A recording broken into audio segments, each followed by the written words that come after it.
Listen, as we turn to the word of the Lord here today, I want to share some time with you as briefly as I know how here today from the book of 1 Corinthians. 1 Corinthians chapter 15, verse number 10 is where I want to find our launching pad for today. I'm going to ask these guys to give me just a little bit more on my side up here. Here we are in 1 Corinthians chapter 15, verse number 10. And you've heard this in part already today. 1 Corinthians chapter 15, verse number 10. And Paul says to this church at Corinth, for verse 10, he says, "But by the grace of God, I am what I am. And his grace toward me was not in vain. On the contrary, I worked harder than any of them, though it was not I, but the grace of God that is with me." I'm starting a new series today entitled Grace is Greater. And our first installment in this series today is, Can God Use You? Can God use you? Grace is Greater is our series topic. But can God use you? How many of you actually made up in your mind to be an instrument of God? I know that there are many of you that would argue, yes, I work for the Lord. There are some things that I have dedicated to God. And you would even argue that in many respects God is using you. But the truth of the matter is, we can always argue, Deacon Harder, that God uses us when we see something good that he's got going on in our lives. We're not so quick, Sister Gore, to allow and proclaim that God is using us when stuff is just going chaotic around us. Think about it for a moment. Do you ever see people giving testimonies on Facebook about news that's bad? I went to the doctor, and the cancer prognosis that I got is terminal. But I'm still on the Lord's side. Generally, when we hear testimonies, Walker, that are being proclaimed about God, the cancer not only has been recognized, but now we are cancer-free. I want to stop by and argue that Paul says God uses you even when there's a thorn that's buffeting in your side. So now when we begin to ask that question, can God use you? My question to you is really not, can God use you when things are going well, but can God use you when he puts you out there front and center and it's going bad? Grace is a term that identifies steadfast love and compassion. Grace says that there's a level of mercy in the midst of the situation. Grace is also used to describe, in many respects, God or Christ's meaningful characteristics toward mankind. Grace is a term that is oftentimes used, particularly in the Pauline writings, where he is bestowing blessings upon others. Paul used this phrase, grace be unto you, on many occasions in his writing. Grace is found essentially to say that God has favor on your life. Earlier this week we talked with the seniors and we found that Noah had God's grace. The Bible literally says that Noah was chosen in the midst of a gainsaying and heart-deprived, evil mankind, but God saw Noah and had favor. That's grace. I'm not talking about when we sit down and get ready to have a meal and we tell God, thank you. Yeah, that's a form of grace. That's a form of acknowledging the goodness of God. I'm trying to get somebody to understand here today that the grace of God is sufficient. And if God's grace is sufficient, mama, then the reality of the matter is God can use you in any situation. If God's grace is sufficient, God can use you through times that you didn't think you had strength to do anything. If God's grace is sufficient. And Paul stopped by to remind us here today that not only is God's grace sufficient, but if you believe in God, then you can embrace the fact that God can use you in sometimes the most difficult situations and time. Why? Because you are an instrument of bestowing his grace. Do we ever think about how gracious we're being to other folks? Do we extend grace to others? We want God's grace. We want God's favor in our lives. We want God to look beyond our faults and see our needs. We want God to recognize that I'm having a bad day. And that's just, maybe that wasn't intended to come out. That's just the way it came out. We want God to look over those missteps. We want God to say, well, today they weren't at their best. And because they weren't at their best, I'm going to give them a pass. Do we do that same for one another? Do we pause long enough in the midst of the conversation that you heard what you heard, you saw what you saw, but are you able to extend grace in the midst of that conversation? Are you able to apologize when you know you ain't wrong? I mean, genuinely apologize. Not, I'm sorry for what you think I did. No, I'm sorry for you feeling the way you feel. That's grace, my brothers and sisters. Grace says that, listen, I know that I'm right and you're wrong, but I'm going to still make peace with you and keep moving forward. Grace says, I understand that you're in a painful situation. I know that you're going through some rough times, but at the same time, I'm going to still love you. I know you cussed me, but you didn't really mean to cuss me. I know you laid a trap for me, but you really didn't mean to lay a trap. You're not feeling good. I'm going to still extend grace to you. Paul says, by the grace of God, I am what I am. And in spite of what I am, all of God's grace is still sufficient. My brothers and sisters, if you intend for God to use you, you've got to come to that same admonition, that I am what I am by the grace of God. And when Paul says that I am what I am by the grace of God, he is initiating a mindset that, listen, God, I'm not everything I ought to be, but what I am, you can have it. Let me pause for a minute and help y'all understand who Paul was. Paul was a persecutor of Christians. I ain't talking about just no ordinary. Paul was trying to kill Christians. Paul was throwing big boulders and stones in the way of Christians. Paul was on the wrong side of God's grace. Not only was Paul there, but Paul also acknowledges in the text that I was the least of the disciples. In other words, he knows that he doesn't have everything that all the other disciples had. He didn't get to walk with Jesus. He didn't get to embrace Jesus coming out of the tomb. He didn't get to see God doing all of the healing. He says, I'm the least of the apostles. But he also says, if you are Israelite, that's me also. If you happen to be a Hebrew, that's me also.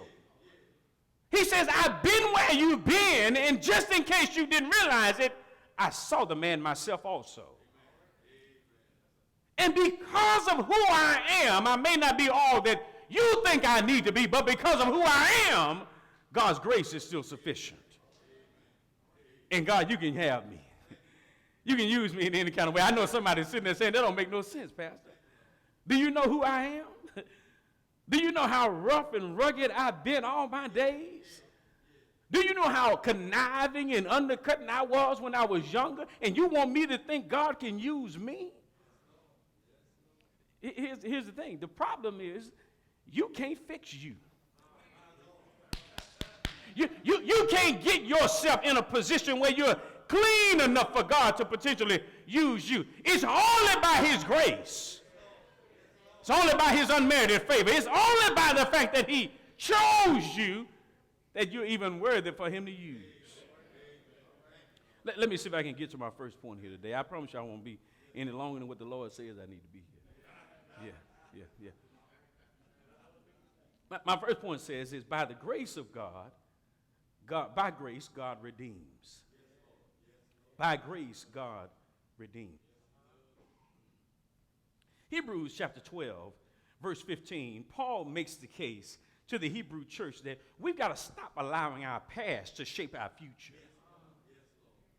How many of you ever made up in your mind to do something for the Lord, but before you get to moving for God, your past jumps up in your present?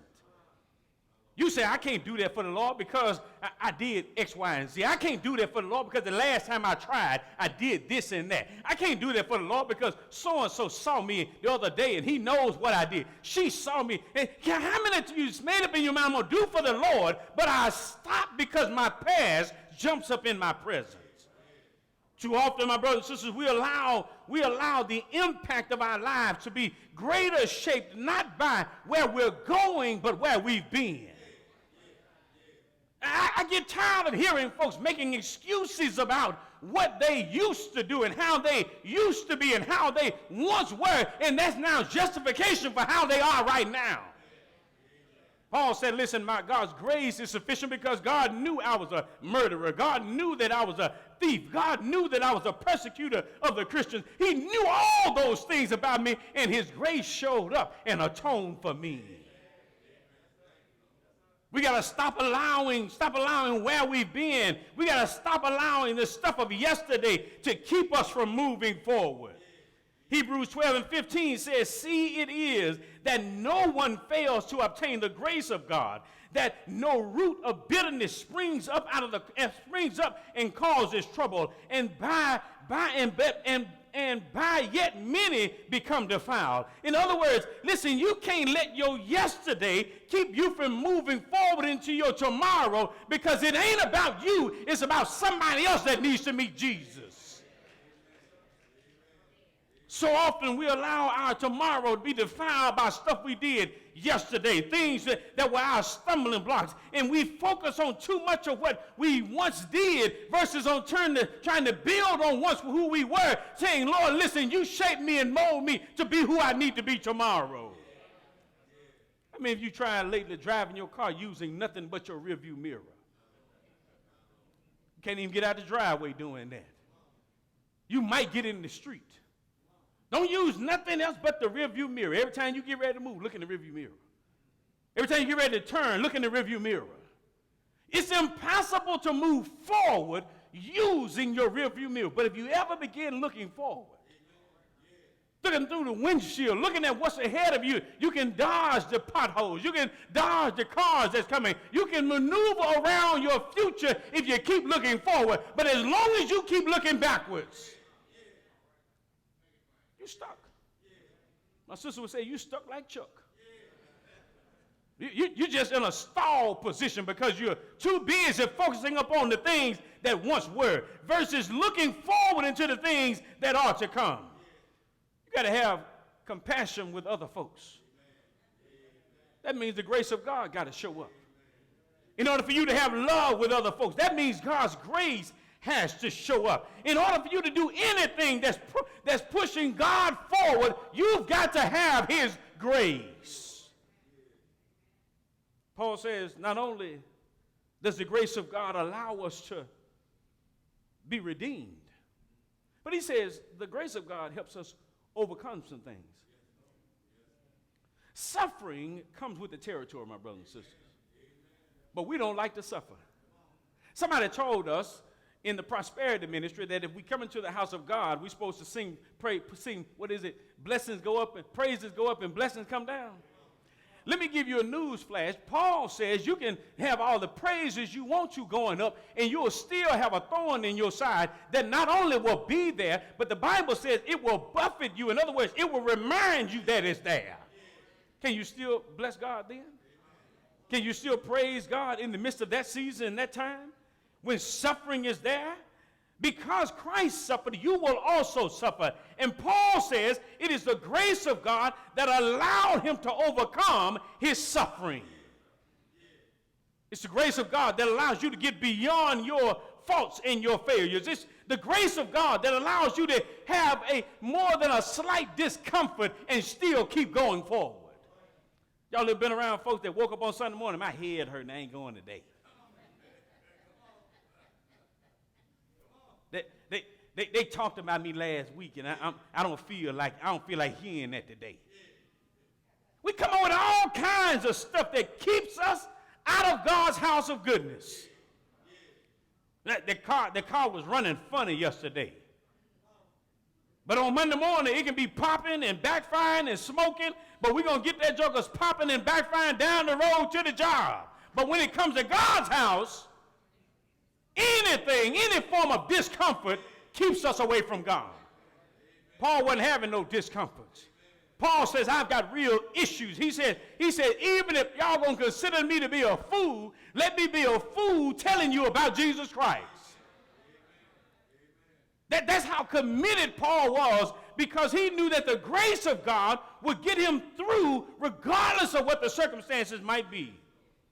He says, but by the grace of God, listen, he says, but by the grace of God, his grace was not in vain. In other words, God says, Paul, I know who you are. I'm going to strengthen you. And because I know who you are, because I've strengthened you, you're not going to let my grace be in vain. It's almost like the children of Israel found themselves every time God moved them further from Egypt, they kept talking about what they used to do in Egypt. They didn't realize God was giving them fresh manna every morning. God was sending in Popeye's chicken by wings every day. And all they kept talking about was, we want some onions. We want to go back.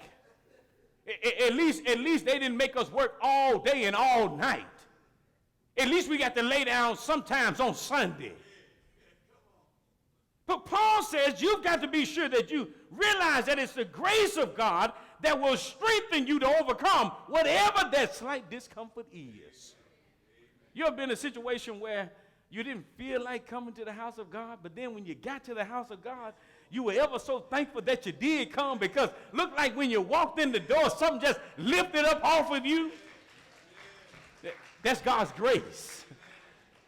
Looked like you didn't feel like hearing what was being said, but somehow, some way what was said, it lifted a load off of you, and now you got your back straight, your head is up, and you can run on for a little while longer. That's God's grace. You realize, when you realize that the grace of God is enough, there's nothing that cannot be overcome by God and his grace. When you overcome, you're able to overcome accusations, you realize that it's the grace of God. When you're able to overcome isolation, you realize that is the grace of God. When you overcome rejection, when you overcome lies and backbiters, when you overcome just feeling not enough, listen, you know it was nothing but the grace of God. God's grace will help you overcome. Paul says in this 9th verse, he says, my grace is sufficient for thee. In the 12th chapter of 2 Corinthians, he says, the 9th verse, he says, my grace is sufficient for thee. My strength has made you perfect in weakness. Most gladly, therefore, I will rather glory in my infirmities, that the power of Christ might rest upon me. It ain't a bad thing to have problems. Because Paul says, according to Jesus' words, when you've got problems that cause you to be weak, that's when he is strong. when you've got circumstances that push you in the corner, that's when God stands up. When Paul says God's grace is sufficient, he's not talking about it's just sufficient because he was who he was. He's saying it's sufficient because I am who I am. He says it's sufficient because, listen, God made me to be who I am to be. And listen, I'm not dwelling on where I once was, but I'm building on where I'm never going again. Do you not know that it's the grace of God that allows you to remember where you once came from? Let me help y'all. Let me help y'all from a pastoral standpoint. There's some foolishness that I've been through in this church in 16 years. I ain't going back through it no more. And you know the reason I ain't going back through it no more? Because I got sense enough to open my mouth. I got sense enough to sense it. That didn't sound right. That didn't make me feel right. So come here, Sister Carter. Let's sit down and talk and figure out what is going on from my perspective. You may have not done nothing. You may have been all good and happy and dandy. But if I perceive I got a problem with you, I'm going to Sister Carter. We're going to work that thing out. Because the old cheeks would say, oh, she'll be all right. And then next thing I know, she done got mad and she done talked to Brother Marshall over here. Brother Marshall laying down, he telling Sister Marshall at night. Now I got a major issue because why I didn't open my mouth and talk from the very beginning. That's God's grace. That's God's grace. Let me see if I can get it here. Paul says God's grace, by grace, God overcomes. By grace, God redeems. But lastly, Paul makes the admonition that by grace, God speaks. He says, by grace, God speaks. Listen to what he said in the text. He says, but by the grace of God, I am what I am, and his grace toward me was not in vain. On the contrary, I worked harder than any of them, though it was not I, but the grace of God that was within me. See, the problem we run into in having to go through difficulties and hard times, we think it's about us. I know we're the ones that's in the hospital. I know we're the ones that's having to pay the doctor bills. I know we're the ones that's going through the difficult seasons and times. But listen, Paul says your light afflictions ain't nothing compared to what I had to go through. Paul says, I'm the same one that they tried to stone. I'm the same one that they beat just inches of my life. I'm the same one that they persecuted and put their names out on the road. I'm the same Paul that, listen, got dumbed in the tongue when I met God and could not speak anymore until I finally released myself to be doing what God has got. I'm that same Paul. He says I'm the same Paul that, listen, took 40 slashes short of one.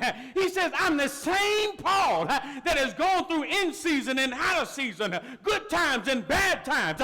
And because I've gone through those times, it was nothing but the grace of God. Paul says you're around here fretting about the little problems that you have. That ain't nothing. Listen, just as much as I was a persecutor, I had folks trying to persecute me. But in the difference is they're doing it for Christ's sake. And if they're doing it for Christ's sake, then that's why he could say stuff like this. For Christ I live, and for Christ I die. Listen, God don't need you to die now, at least not in the flesh. He needs you to die from a spiritual standpoint. He needs you to put down your old man. Lock that junk in a closet and listen, throw the key away. Don't let him come out. Don't let him peek his head out. Don't give him no water. Don't give him no food because you're working in the grace of God. Too often we put up all kinds of excuses about what I can't do because of where I came from. Paul says, listen, you throw all that out the window because God's grace is sufficient. And listen, didn't none of us do anything for God's grace? Listen, none of us did anything for God's grace. Listen, we all found ourselves finding the favor of God, not because of our name, not because of who our pastor was, not because of the church we're in. We found the grace of God simply because of the goodness of God.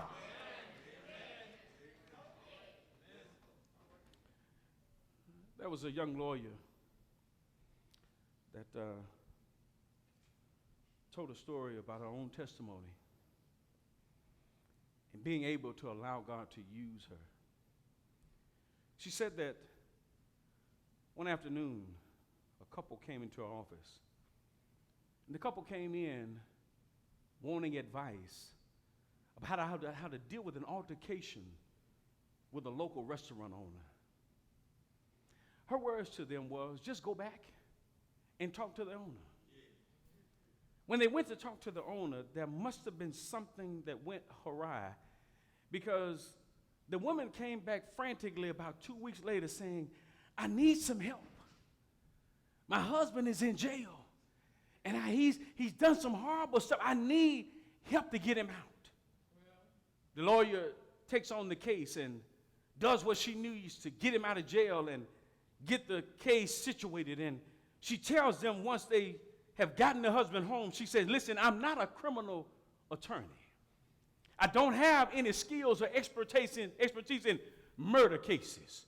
So I'm going to have to hand you over to somebody else that knows better. 7 years go by. And all of a sudden one day, this man shows up at her doorstep. And the man is all disheveled and looking funny. And he says to her, he says, my wife has died. And I just got out of jail. I need you to help me help with her estate. The story goes forward that the woman says, listen, because it's Friday evening and I'm getting ready to get off work. Listen, why don't you just come back on Monday morning? And the man walks out the door, but doesn't say a word. When she gets to her car and she sits down in the car, the passenger door opens up and the man sits down in the car. He sits down in the car and he begins to assault her. He kidnaps her and drives her off to this place where he says his Momo is living there. And the house is disheveled, the house is broken down, and he commences to beat the woman and cut the woman. And he says to her in the midst of beating and assaulting her, he says, it's your fault that my wife is dead. It's your fault that I spent 7 years in jail. It's your fault that I found myself in this space. So now you're going to feel the pain that I felt. Somehow she gets away from him. She gets to the road where somebody stops and picks her up. And she hears the police coming in the distance. But because he has stabbed her and wounded her so bad, she can't even barely keep cognizant about what's going on. 7 months go on with the case when they finally caught this guy and prosecuted him and sent him back to jail. But he's made up in his mind that his life is to make her life a living hell. He calls her from jail. She's now in jail in her own home. Her life is such a wreck that she can't even keep a marriage together. She and her husband get divorced. She's now living in her own home as a prisoner, and she gets angry. She says, after reading the word, that maybe I can do like Moses did. Just go and kill my assailant. And on her way to do some harm to this man in jail, God spoke to her and asked this very question: is my grace sufficient? Can I use you? And she came to the realization that it was not the issue with this man that had accosted her. It wasn't the issue of the circumstances that were going on around her. It wasn't even the fact that she could not sleep at night. The issue was she had not given it over to God. Amen. To let her life be something new because of some things that she could not control in her past. My brothers and sisters, she only found peace when she was able to extend the very grace that God had given to her to this man that had harmed her life. I'm not asking any of y'all to act like you've been accosted or assaulted in any kind of way in the past. But that's some little stuff we've been holding on to. That we can't go to our neighbor and say, I forgive you. And the truth of the matter is, it don't sound fair. Yet he abused her. Yes, he cut her. Yes, she lost her husband as a result of the tragic event that she had went through. But at the same time, God says that my grace is sufficient. And in order for you to receive the grace of God, you've got to be able to extend some grace sometimes, even to folks that have done you wrong. Because think about how quick God has been to forgive you in your wrongdoing.